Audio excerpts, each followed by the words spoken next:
हैं इसका last lesson का क्या क्या है। फर्स्ट क्वेश्चन से ही देखना शुरू करते हैं। पहला है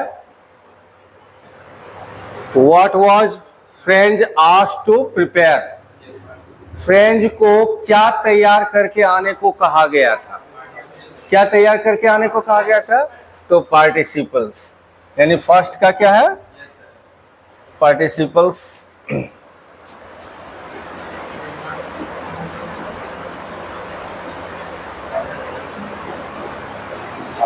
पार्टिसिपल्स। अगला देखते हैं who has written the last lesson. किसने लिखा है लास्ट लेसन? याद है? भूल गए? अल्फोंसे डॉडेट, इन्होंने लिखा।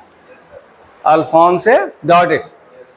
अगला देखते हैं how many districts of France were captured by Germany. Germany के द्वारा फ्रांस के कितने जिलों पर कब्जा कर लिया गया? 2 जिले। अच्छा ठीक है, 2 जिला तो बोल दिया, नाम भी बता दो। वो 2 जिले कौन कौन थे? कौन कौन? कौन कौन बोलो? वो 2 जिले कौन कौन थे? अल्सास और लॉरेन। ये 2 जिलों के नाम क्या थे? अल्सास और लॉरेन। ये आ सकता है एग्जामिनेशन में, तो इसका सही जवाब है ये 2। अगला है what was the name of the black Smith. लोहार होता है ब्लैक स्मिथ, मतलब उस लोहार का नाम क्या था?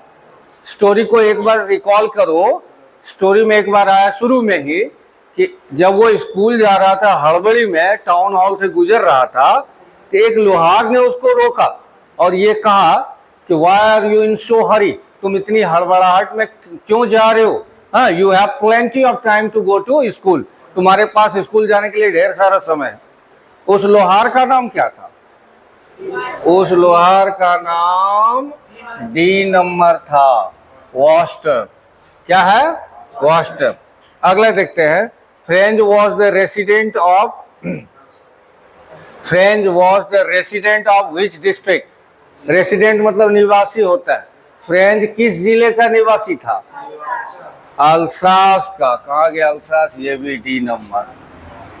अगला देते हैं what was the colour of the coat put on by M Hamel. M Hamel ने जो पुट ऑन किया था, पुट ऑन मतलब होता है पहनना। एम हैमल ने जो कोट पहना था, उस कोट का रंग कैसा था? ग्रीन कलर का था। A number. अगला देखते हैं what was the colour of the hat put on by M Hamel. M Hamel ने जो हैट पहना था, है ना, टोप, वो किस कलर का था? वेरी गुड, एकदम पक्का याद है आप लोग को सब। अगला है ओ सॉरी,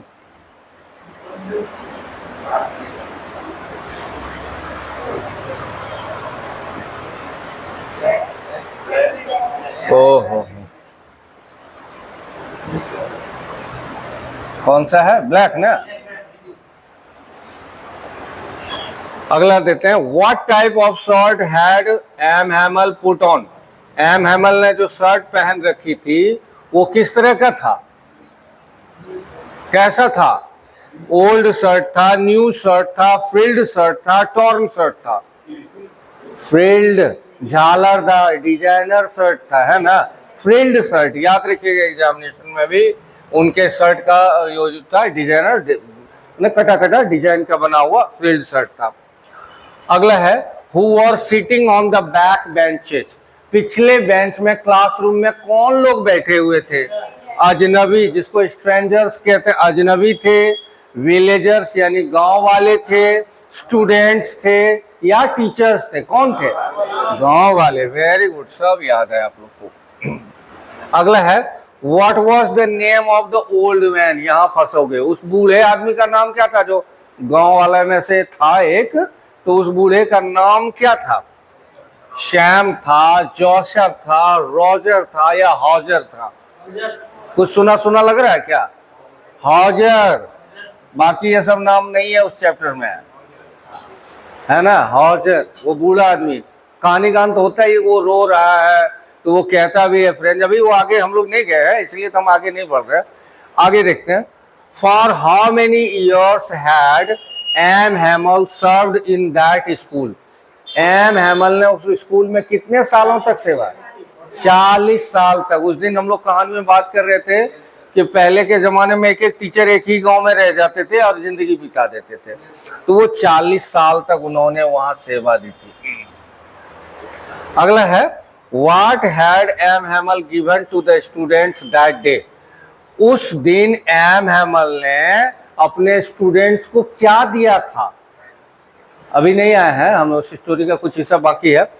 ये दिया था नोटबुक्स, हाँ कॉपियां दी थी। आगे देखते हैं, what kind of person M Hamel was. M Hamel यानी जो शिक्षक थे वो किस तरह के व्यक्ति थे? तो देखते हैं ऑप्शन क्या है, करेजियस साहसी, है ना। दूसरा है ऑनेस्ट ईमानदार, ब्रेव बहादुर, सेंसिबल समझदार। इसमें से सही जवाब साहसी है। वो बड़ा हिम्मती थे। 40 सालों तक उन्होंने वहां सर्विस दी। सोचो, आप एक साल किसी किराए के मकान में भी रहते हो ना, तो उस मकान को छोड़ना आपके लिए आफत हो जाता है, इमोशनल अटैचमेंट हो जाती है। और 40 साल तक इस आदमी ने सर्विस दी और बिना कोई इमोशन को रिएक्ट किए वो जा रहा है। वही वो कहता है कि मेरे सर इतने स्ट्रांग है अंदर से, करेजियस आदमी था। How much time did the church clock strike. Church clock में कितने का घंटा बजा था? 12 का। नीचे वाला अभी थोड़ा सा नहीं हुआ, इसलिए आप जवाब भी नहीं दे पा रहे हो, लेकिन यही है आंसर की यहाँ दिया हुआ है। जो हम लोगों ने टच किया वही चीज यहाँ दिया हुआ है। अब हम लोग देखते हैं पहला क्वेश्चन क्या है। पहला question, What were the tempting things which were resisting friends to go to school? Question के हिंदी भी दिए हुए ताकि आराम से आप घर पर समझ सको। हाँ, लेकिन मैं बार बार कह रहा हूँ, ये यहाँ दिया गया ताकि हम पढ़ा सके आपको। ये नहीं कि नोट्स आपको नहीं, ये यही चीज नोट्स में है, वो नोट्स मिल ही जाएगा आपको। तो देखते हैं क्या, तो हिंदी क्या है, ललचाने वाली वो कौन सी चीजें थी जो फ्रेंड्स को कहाँ जाने से रोक रही थी? स्कूल। मैंने स्कूल जाने के जगह पर वो इन सब चीजों में फंसा रहता था, तो वो क्या क्या चीजें थी? तो देखते हैं अपना जवाब क्या है। यहाँ फ्रेंच का ना स्पेलिंग थोड़ा सा एरर है, फ्रेंच का। फ्रेंच ने पार्टिसिपल्स के नियम याद नहीं किए थे। फ्रेंच ने पार्टिसिपल्स के नियम याद नहीं किए थे। उसे स्कूल जाने की कोई इच्छा नहीं थी, तैयार नहीं किया था, पढ़ने में भी उसको उतना मन लगता नहीं था। दूसरी तरफ वह दिन बहुत सुहावना था।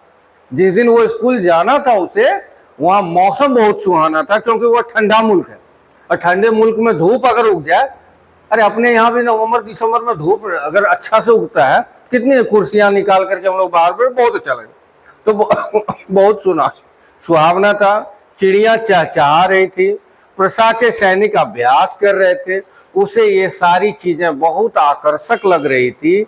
ये सारी चीजें उसे स्कूल जाने से क्या कर रही थी? रोक रही थी। आपको कीवर्ड्स दिया ही रहेगा हर एक का। देखो यहाँ दिया है ना, याद करना, इच्छा, सुहावना, चहचहाना, जो भी है। अब हम लोग इसका आंसर लिखे, कैसे लिखेंगे ये सोचते हैं। पहला क्या है, फ्रेंच ने पार्टिसिपल्स के नियम याद नहीं किए थे। किए थे कौन सा टेंस है? टेंस पकड़ पाते हो? चुका था, चुके थे, आ था, ए थे, ई थी, या था, ये थे, ई थी, पास्ट परफेक्ट। हाँ, अब पास्ट परफेक्ट में सब्जेक्ट के साथ हैड और क्रिया का तीसरा रूप। याद रखिएगा, हैज, हैव और हैड में क्रिया का हमेशा कौन सा रूप रखते हैं? तीसरा। तो फ्रेंड,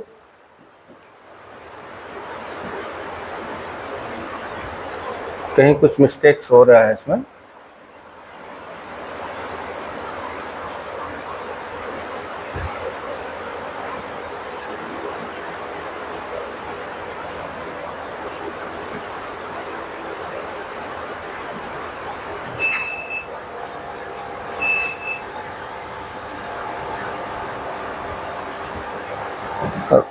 राहुल